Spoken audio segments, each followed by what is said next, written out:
Halo sobat, jumpa lagi. Melanjutkan kisah karya Esa Mintarja untuk sobat semua, Istana yang Suram. Kesempatan ini dalam episode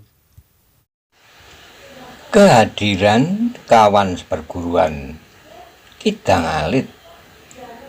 Selamat menikmati. Salam budaya. Monggo kula aturi subscribe, like, komen, saha share. Matur nuwun.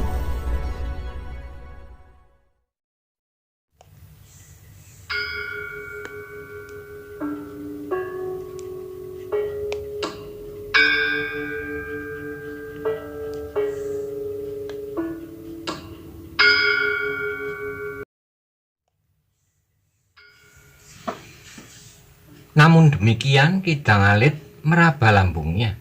Ketika tersentuh olehnya hulu sebuah pisau belati, maka ia pun kembali duduk, menikmati silirnya angin yang bertiup dari lembah yang basah.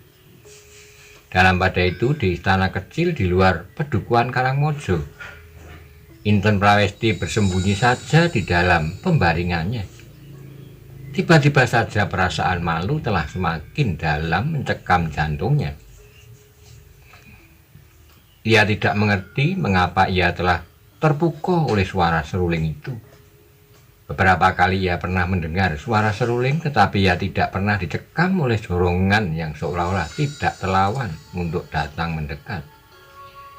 Bahkan ia telah berhasil untuk tidak menghiraukan lagi suara seruling yang sebelumnya memang telah menarik hatinya. Tetapi agaknya orang-orang di luar bilik ini sama sekali tidak menghiraukan peristiwa itu lagi. Mereka berbuat seperti kebiasaan mereka, sehingga lambat laun Inten pun berhasil mengatur perasaannya. Ketika ia keluar dari biliknya, ternyata orang-orang itu telah melupakan apa yang sudah terjadi dan tidak menyinggungnya lagi. Inten pun tidak lagi menjadi canggung karenanya. Sangkan yang biasa bergurau dengan adiknya sama sekali tidak menyebut lagi suara seruling yang bagaikan bius yang sangat kuat bagi Inten Prawesti.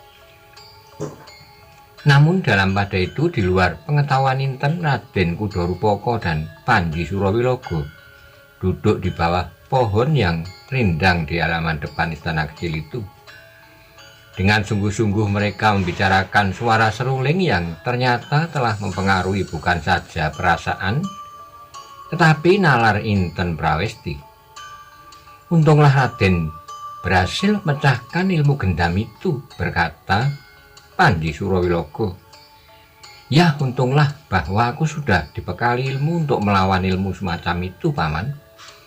Ilmu semacam itu bukan saja dapat mempengaruhi perasaan seorang gadis terhadap seorang anak muda, tapi ada juga ilmu semacam itu yang dapat mempengaruhi siapa saja untuk tujuan apapun. Maksud Raden, orang dapat kehilangan perasaan dan nalarnya. Apakah ia sedang berjaga-jaga, apakah ia sedang berperang? Oh, Panji Surawilogo mengangguk-angguk, katanya kemudian. Ya, semacam ilmu sirep yang dapat membius seseorang sehingga ia tertidur nyenyak. Benar. Tetapi jika kita berhasil memusatkan kekuatan yang ada di dalam diri kita, maka kita akan terbebas dari kekuatan semacam itu. Yang sulit adalah seperti yang baru saja Raden lakukan, membebaskan orang lain dari pengaruh semacam itu. Raden Kudorupoko mengangguk-angguk lalu katanya, tapi dalam hal ini Kidang Alit adalah orang yang sangat berbahaya. Aku tidak tahu apakah tujuannya yang sebenarnya. Mungkin ia menghendaki diajeng Inten Prawesti, menilai kelakuannya di Pedukuhan Karangmojo. Dua orang gadis telah menjadi korbannya, bahkan mungkin masih akan bertambah. Ia berhenti sejenak lalu, tapi dapat juga pamrih yang lebih jauh daripada itu. Panji Surawilogo mengangguk-angguk pula, katanya. Kita memang harus siap menghadapi setiap kemungkinan, Raden. Paman, berkata Raden Kudorupoko kemudian. Apakah menurut pikiran Paman kita akan menunggu saja di sini sampai Kidang Alit berbuat sesuatu, atau kawan-kawan kedua iblis yang terbunuh itu datang? Tidak, Raden, tentu tidak. Kita harus bertindak setelah kita mendapatkan kepastian. Raden Kudorupaka mengangguk-angguk, tetapi untuk saat ia tidak mengatakan sesuatu. Ketika ia menengadahkan wajahnya, nampak langit telah menjadi suram, warna-warna merah di tepi gumpalan awan pun menjadi semakin gelap. Tiba-tiba saja Raden Kudorupaka terkejut. Tanpa disadarinya terpandang olehnya segumpal asap kehitam-hitaman yang membung tinggi ke langit yang sudah mulai diwarnai oleh kegelapan. "Paman," desisnya, "kau lihat asap itu?" Panji Surawilogo mengerutkan keningnya sambil mengangguk kecil. Ia menjawab, "Ya Raden, asap yang mencurigakan." Panji Surawilogo kemudian berdiri tegak setelah melihatkan keadaan sekelilingnya. Tiba-tiba saja ia melompat naik manjat pohon itu dengan tangkasnya. Seperti seekor tupai yang berkejaran, dalam waktu sekejap ia sudah berada di atas dahan yang tinggi. Hanya beberapa saat ia berada di atas dahan itu, karena ia pun segera meluncur turun lebih cepat dari saat ia manjat naik. "Apa yang kau lihat, Paman?" bertanya Raden Kudorupaka. "Asap itu mengepul dari atas bukit, Raden. Apakah telah terjadi kebakaran? Mungkin semak-semak atau padang ilalang. Jika demikian, maka orang-orang Karangmojo harus mencegah menjalarnya api. Sebab hutan yang baru mulai hijau itu akan lenyap akibatnya. Tanah itu akan menjadi kering lagi. Orang-orang Karangmojo memerlukan waktu yang lama untuk memulai lagi dari permulaan sekali." Panji Surawilogo mengerutkan keningnya, namun kemudian katanya, "Aku kira bukan kebakaran, tapi ada kesengajaan untuk menyalakan api di puncak bukit kecil itu, justru di puncak yang gundul." Raden Kudorupaka menarik napas dalam-dalam, katanya, "Kidang Alit, tentu Kidang Alit sedang memberikan isyarat kepada seseorang. Ternyata yang kita jumpai daerah ini berbeda sekali dengan dugaan kita semula, Raden.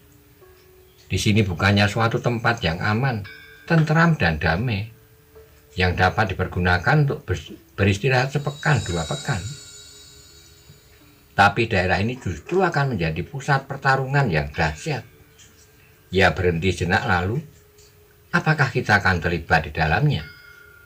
"Jadi maksud Paman, kita akan pergi begitu saja dari istana ini?"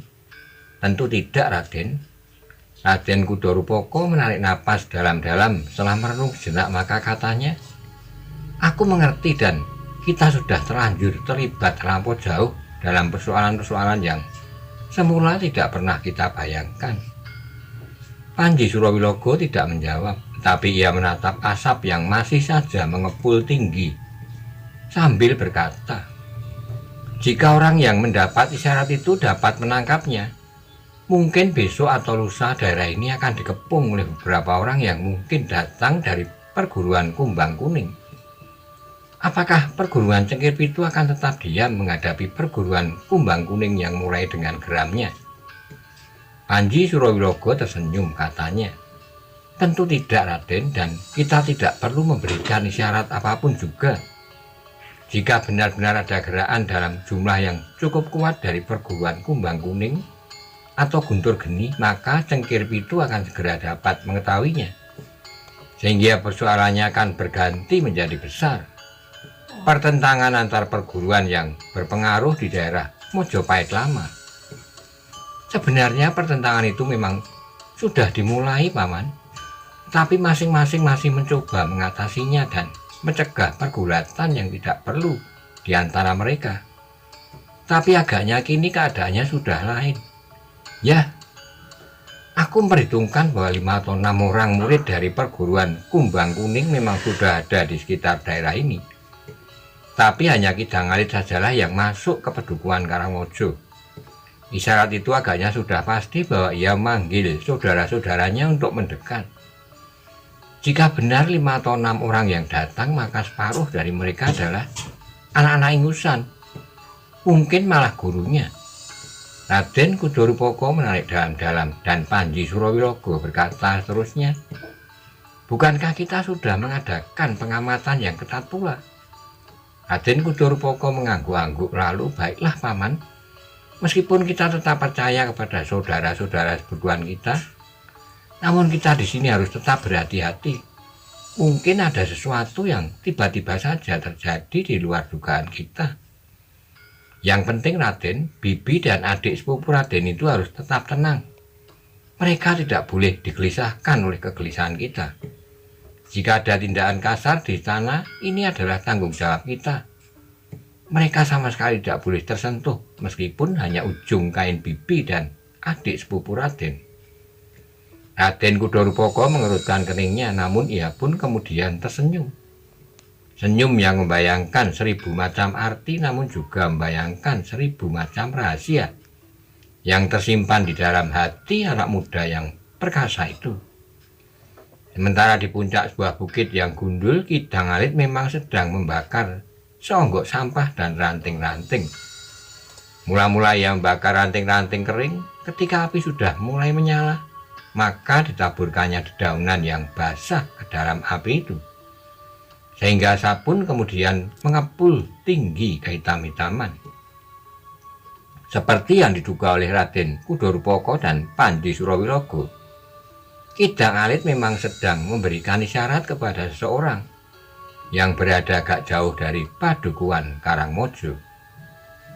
Ternyata bahwa isyarat itu dapat ditangkap oleh orang-orang yang dimaksudkan, seorang yang bertubuh sedang dan berwajah tenang meyakinkan. Isyarat yang memang sudah disepakati bersama itu telah mendorong orang yang bertubuh sedang dan berwajah tenang itu untuk pergi menemui seseorang saudara perguruannya yang lain. Kadang sambi timur, aku sudah melihat isyarat yang diberikan oleh anak muda yang menyebut dirinya Ki Dangalit. Saudara perguruannya yang disebut Kadang Sambi Timur itu mengerutkan keningnya. Namun kemudian ia bertanya, "Raden Waruju maksudmu?" "Ya, ia menyebut dirinya Ki Dangalit." Sambi Timur menarik napas dalam-dalam, katanya, "Aku pun sudah melihatnya. Apa katamu, Bramodoro?" Orang yang berwajah tenang itu menarik napas dalam-dalam, katanya kemudian, "Isyarat itu telah jelas bagi kita. Waruju mengharap kita mendekat. Tentu kau yang dimaksudkan, karena ia tidak tahu bahwa aku pun sudah berada di sini." "Ya, aku. Apalagi setelah aku mendengar berita yang kau bawa bahwa Raden Kudorupaka tidak ada di istananya. Sudah berapa lamanya ia menghilang? Mungkin ia berada di istana bibinya di Karangmojo." "Ya, dan itu berarti kesulitan bagi Ki Dangalit. Sudah tentu Raden Kudorupaka adalah seorang anak muda yang memiliki banyak kelebihan," desis Sambi Timur. Bramodoro menarik napas dalam-dalam, hampir pada dirinya sendiri. Ia berkata, "Ki Dangalit belum pernah mengenal anak muda yang bernama Raden Kudorupaka. Aku pun belum. Aku pernah berpapasan, tetapi aku pun belum jelas apakah aku masih dapat mengenalnya. Ketika aku mendengar pemberitahuan itu, aku menjadi bimbang. Tapi perintah itu menyebut bahwa aku harus mendekati Ki Dangalit. Bukankah ia menyebut dirinya Ki Dangalit?" "Ya, aku harus berusaha membantunya dan membantumu jika ia menemui kesulitan karena Raden Kudorupaka." Bramodoro mengangguk-angguk, namun kemudian katanya, "Tetapi Raden Waruju masih saja tidak dapat membebaskan diri dari kelemahannya." "Kelemahan yang mana?" "Setiap orang Karangmojo mengetahui, dan demikianlah semilirnya angin yang aku dengar, bahwa Raden Waruju sudah berhubungan dengan gadis-gadis Karangmojo. 2 orang di antara mereka sudah kawin dengan anak muda Karangmojo setelah Raden Waruju memberikan bekal sepasang lembu bagi mereka." Sambi Timur tersenyum, katanya, "Aku kira sampai mati Raden Waruju tidak akan dapat meninggalkan kebiasaan itu. Namun dengan demikian kedudukannya di Karangmojo menjadi lemah. Ia tidak lagi menjadi seorang yang berwibawa dan mempunyai pengaruh uang besar. Apalagi jika Raden Kudorupaka yang tidak ada di istananya itu benar-benar berada di istana kecil itu. Aku kurang mengerti mengapa ia harus menyebut dirinya Ki Dangalit. Mengapa ia tidak datang dengan menengadahkan dadanya dan menyebut dirinya? Inilah Raden Waruju. Dengan wujud seorang pengembara, ia akan dapat bergerak lebih leluasa. Dan yang penting, ia akan dapat bergaul lebih dekat dengan anak-anak muda. Dan terutama dengan gadis-gadis Karangmojo. Sambi Timur menarik napas dalam-dalam lalu katanya, sekarang ia memberikan syarat. Kita memang harus datang, agaknya Raden Kudorupoko memang berada di sana kecil itu. Jika benar demikian, jika perlu kita akan mempergunakan kekerasan. Apakah kita cukup kuat? Kita tidak tahu apakah Raden Kudorupoko hanya seorang diri atau membawa sekelompok pengawal. Kita akan melihatnya nanti.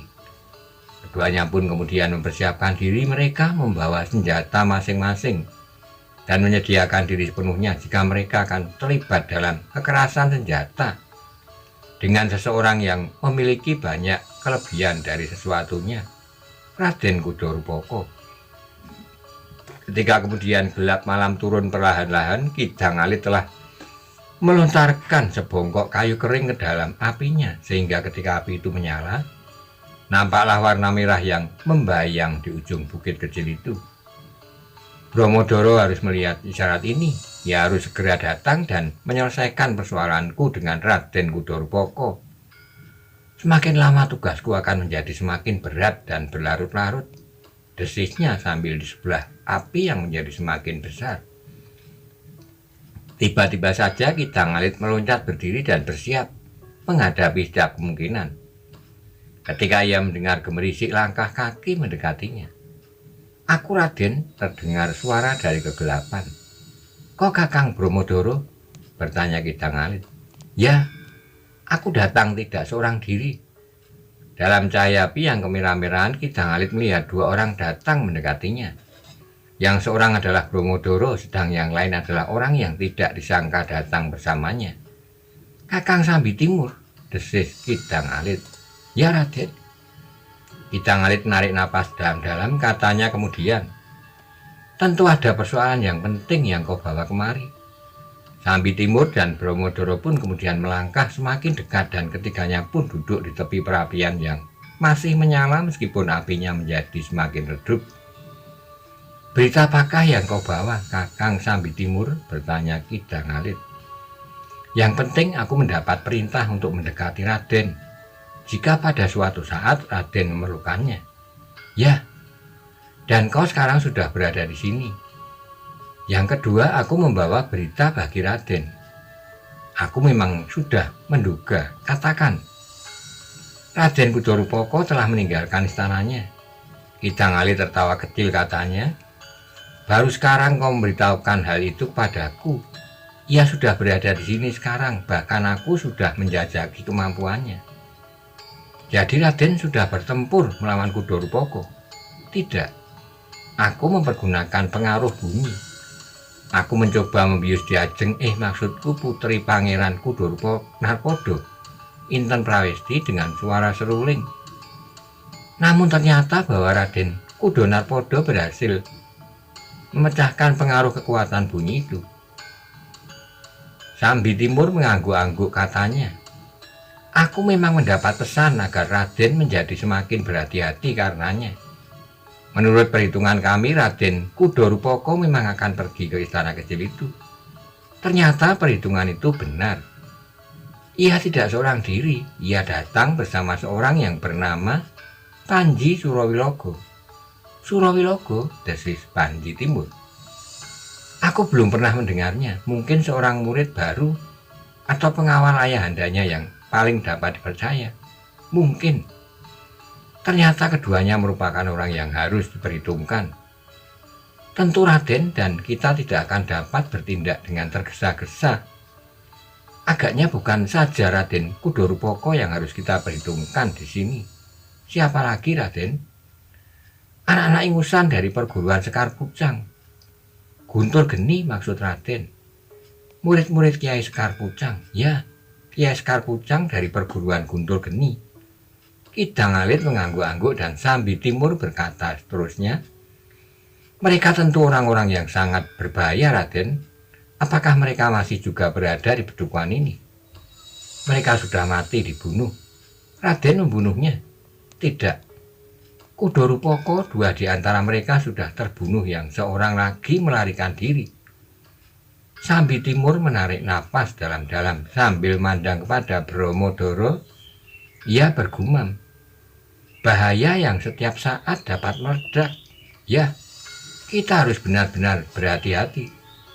Karena itu Kakang Sombo Timur dan Kakang Bromodoro, persoalannya semakin mendesak. Ki Tanggalit berhenti sejenak lalu katanya, karena itu kalian jangan menjauh lagi, biarlah kalian berada di sini. Di Karangmojo, ya, datanglah dengan sikap yang kasar seperti sikap orang guntur geni. Maksud Raden, kalian akan ditempatkan di Banjar Pedukuhan, tetapi kalian harus menunjukkan bahwa kalian memiliki sesuatu yang mirip atau serupa dengan ilmu orang-orang guntur geni. Ki Tanggalit berhenti sejenak lalu, salah seorang dari kalian berdua harus memukul salah seorang anak muda di hadapan Ki Buyut, sehingga anak itu pingsan dengan racun yang melumpuhkan. Tidak perlu, asal saja ia pingsan, aku akan mengobatinya. Aku akan mengatakan bahwa ilmumu lebih dari anak-anak guntur geni, dan aku akan mengobatinya dengan obat yang lebih baik dari yang pernah aku pergunakan untuk mengobati Kasdu. Akulah yang membuatnya tetap lemah selama kira-kira sebulan. Ki Tanggalit kemudian memberitahukan apa yang harus mereka lakukan untuk yang pernah dilakukan oleh orang-orang dari guntur geni. Kalian akan menjadi pusat perhatian Raden Kudorupaka, seperti saat Raden Kudorupaka memperhatikan orang-orang dari guntur geni. Jika datang saatnya Raden Kudorupaka memang harus dibunuh, kita harus menyelesaikan tugas kita. Semakin cepat semakin baik, Raden. Ya, tetapi hadirnya Raden Kudorupaka merusak semua rencana kita. Juga karena aku menginginkan kedua gadis itu. Dua orang gadis itu, Pinten Prawesti dan Pinten, anak pelayan istana kecil itu. Bromodoro dan Sambi Timur menarik napas dalam-dalam. Tapi mereka tidak mencoba mencegahnya karena itu sudah menjadi sifat dan wataknya Raden Waruju. Untuk berapa saat lamanya mereka masih berbicara tentang rencana. Jika rencana mereka itu berhasil, maka mereka akan berada dalam jarak yang pendek tanpa diketahui oleh Raden Kudorupaka. Mungkin Raden Kudorupaka akan menjadi lengah atau tidak memperhitungkan bahwa ketiga orang yang berada di Karangmojo itu pada suatu saat bekerja bersama untuk membunuhnya. Namun dalam pada itu Ki Tanggalit kemudian bertanya, Kakang Sambi Timur, apakah kepentingan Raden Kudorupaka? Maka kau harus datang khusus untuk memberitahukan bahwa ia sudah tidak di istana lagi. Selama ini bagi beberapa orang di Demak, Raden Kudorupaka merupakan seorang anak muda yang menjadi buah bibir. Ia memiliki ilmu yang tinggi, namun ia juga seorang yang baik dan rendah hati. Ia menolong hampir setiap orang yang diketahuinya mendapat kesulitan. Tapi apakah ia memerlukan datang ke tempat yang jauh? Raden harus ingat bahwa Raden Kudorupaka adalah seorang bangsawan yang masih sangat dekat hubungannya dengan Pangeran Pudonarpodo. Keduanya datang dari Mojopahit saat Mojopahit mengalami kemunduran. Bagi Demak, mereka adalah orang-orang baru. Ya, apalagi bagi Raden yang jarang sekali hadir di kota raja itu. Meskipun dengan Raden Waruju masih ada kegayutan, tetapi tentu sudah agak jauh. Aku lebih suka bernama Ki Tanggalit. Di sini aku dapat hidup di antara anak-anak muda Karangmojo tanpa jarak. Jika aku menyebut diriku dengan nama dan kedudukan yang sebenarnya, aku akan menjadi jauh dari mereka. Terserahlah pada Raden. Namun dengan demikian Raden sudah mendapat gambaran serba sedikit tentang Raden Kudorupaka dan kedudukannya di antara para bangsawan. Meskipun ia orang baru, namun pengaruhnya di kalangan anak-anak muda bangsawan nampaknya sudah semakin berakar. Aku mengerti, tetapi pada suatu saat mereka akan kehilangan Raden Kudorupaka. Yang datang kemudian adalah Raden Waruju dengan kekuatan dan wibawa yang baru setelah aku menyelesaikan tugasku di sini. Namun dainya tiba-tiba saja berkerut. Tetapi apakah dengan demikian berarti Raden Ayu Kudo Narpodo dan Inten Prawesti itu masih kadangku juga?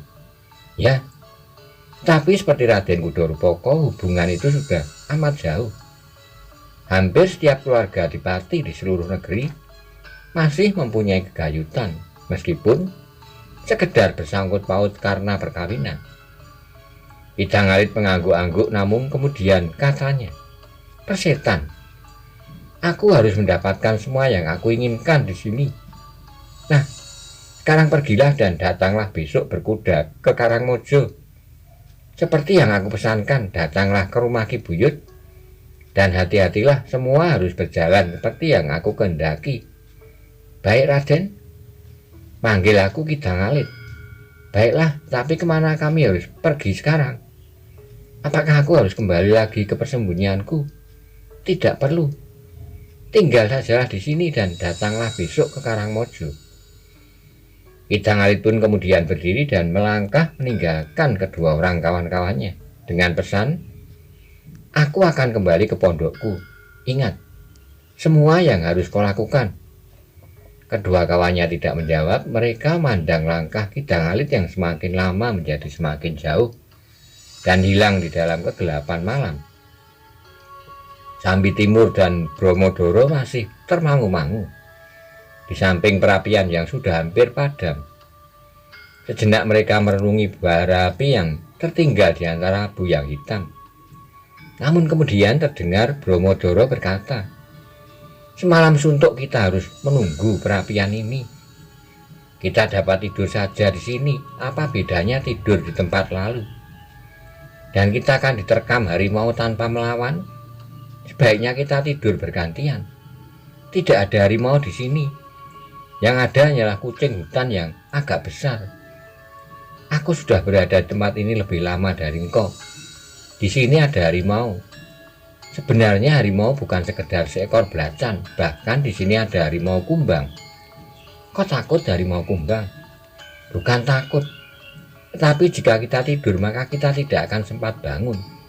"Baiklah, kita akan tidur bergantian." Keduanya pun kemudian membagi saat pergantian lewat tengah malam, kapan yang seorang akan dibangunkan oleh yang berjaga-jaga terlebih dahulu. Menjelang pagi hari maka keduanya pun mempersiapkan diri. Mereka bersepakat untuk tidak berbenah. Bahkan mereka membuat pakaian mereka menjadi lusuh dan membuat diri mereka nampak sebagai orang-orang kasar. Ikat kepala mereka pun tidak lagi mereka atur sebaik-baiknya. Nampaknya asal-asalan saja membelit kepala. Beberapa lembar rambut mereka yang panjang mereka biarkan mencuat keluar. "Jika kau berbicara, kau harus membelalakkan matamu," berkata Sambi Timur sambil tersenyum. "Sebenarnya aku segan berbuat seperti ini, tetapi apa boleh buat. Raden Waruju memang senang berbuat aneh-aneh, seperti dirinya sendiri yang menyamar seperti anak pedesaan kebanyakan dan bernama Ki Dangalit. Tetapi penyamaran itu sangat bermanfaat baginya," desis Sambi Timur. Bromodoro tertawa tetapi ia tidak menjawab lagi. Demikianlah keduanya dengan cara yang aneh mendekati pedukuhan Karangmojo seperti petunjuk Ki Dangalit. Dengan wajah yang garang dan sikap yang kasar dibuat-buat, mereka masuki pedukuhan itu. Berapa orang yang melihat kehadiran mereka menjadi ketakutan. Mereka belum melupakan hilangnya 3 orang dari Banjar yang menurut pendengaran mereka telah dibunuh oleh Raden Kudo Rupoko. Tapi seorang dari mereka sempat melarikan diri dan sudah barang tentu ia akan kembali dengan dendam yang membara di hati. Kini tiba-tiba saja hadir 2 orang kasar di pedukuhan mereka yang tidak mustahil ada sangkut pautnya dengan orang-orang yang telah dibunuh itu. Kedua orang berkuda itu sama sekali tidak menghiraukan orang-orang yang dengan tergesa-gesa masuk ke dalam rumah masing-masing dan menutup pintu yang tidak sempat, segera berlindung di balik dinding atau pepohonan atau yang rimbun. Namun keduanya tidak menghiraukan mereka. Keduanya langsung menuju ke rumah Ki Buyut di Karangmojo. Kedatangan kedua orang itu benar-benar telah mengejutkan Ki Buyut. Belum lagi orang-orang yang mengubur kedua mayat orang-orang asing yang berada di Banjar itu melupakan kengeriannya atas mayat-mayat yang penuh noda-noda darah itu. Telah datangnya dua yang tidak mereka kenal dengan sikap yang kasar pula. Siapakah Buyut di Karangmojo? Sambi Timur menggeram. Ki Buyut melangkah mendekatinya sambil menjawab, "Aku Kisana, aku adalah Buyut di Karangmojo." Ki Sambi Timur membelalakkan matanya dan berkata lantang, "Aku akan berada di pedukuhan ini untuk waktu yang tidak tertentu." "Kisana," berkata Ki Buyut, "marilah silahkan duduk, barangkali kita dapat berbicara sebaik-baiknya. Aku tidak mempunyai waktu, beri aku tempat, beri aku makan, dan beri aku semua kebutuhan yang aku inginkan." Ki Buyut menarik napas dalam-dalam. Beberapa orang anak muda ragu-ragu untuk mendekatinya. Mereka masih belum melupakan apa yang pernah terjadi atas Kasdu. Namun dengan demikian Sambi Timur dan Bramodoro menjadi agak kebingungan. Menurut pesan Ki Dangalit, salah seorang dari mereka harus memukul salah seorang anak muda itu sehingga pingsan. Tetapi tidak ada seorang anak pun yang mendekat. "Cepat Ki Buyut!" Bramodoro berteriak, justru karena ia ingin membuat dirinya menjadi kasar. Maka ia telah bertingkah laku dengan sikap yang berlebih-lebihan, berteriak dan sekali-kali mengumpat dengan kata-kata yang tidak dimengerti. Ki Buyut menjadi bingung, namun ia tidak dapat berbuat lain daripada memenuhi tuntutan orang itu.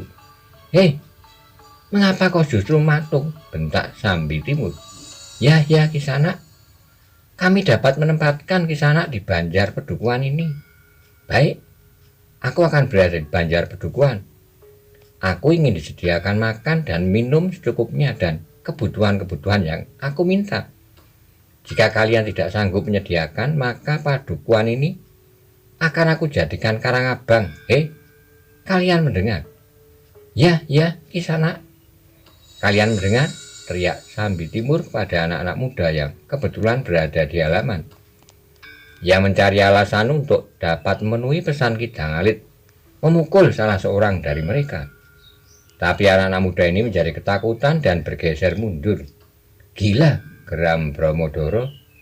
Tiba-tiba saja ia meloncat turun dari kudanya dan memanggil seorang anak muda yang bertubuh tinggi besar dan berdada bijang. "Kemari kau, kemari." Anak muda itu termangu-mangu sejenak. "Siapa namamu?" "Sambi, Tuan." Tiba-tiba Bramodoro berbelalak lebar sekali. "Kau jangan menghina kami." Anak muda itu menjadi bingung. "Sebut namamu sekali lagi." Sambi, Tuan." Anak muda itu menjadi gemetar. Kakang Sambi Timur, anak muda ini berani menyebut namamu. Ia menyebut namanya dengan namamu." Mata Sambi Timur menjadi memerah. Dicobanya untuk menunjukkan kemarahan. Yang meluap-luap katanya, "Anak gila, kau telah menghina aku." Sambi Timur pun kemudian meloncat turun. Ia tidak membuat alasan lain yang dapat dipergunakan memenuhi pesan Ki Dangalit. Adalah kebetulan sekali bahwa ada anak itu sama dengan namanya. Satu-satunya alasan, berkata Sambi Timur di dalam hatinya. Dan agaknya Bramodoro pun memperhitungkan demikian pula.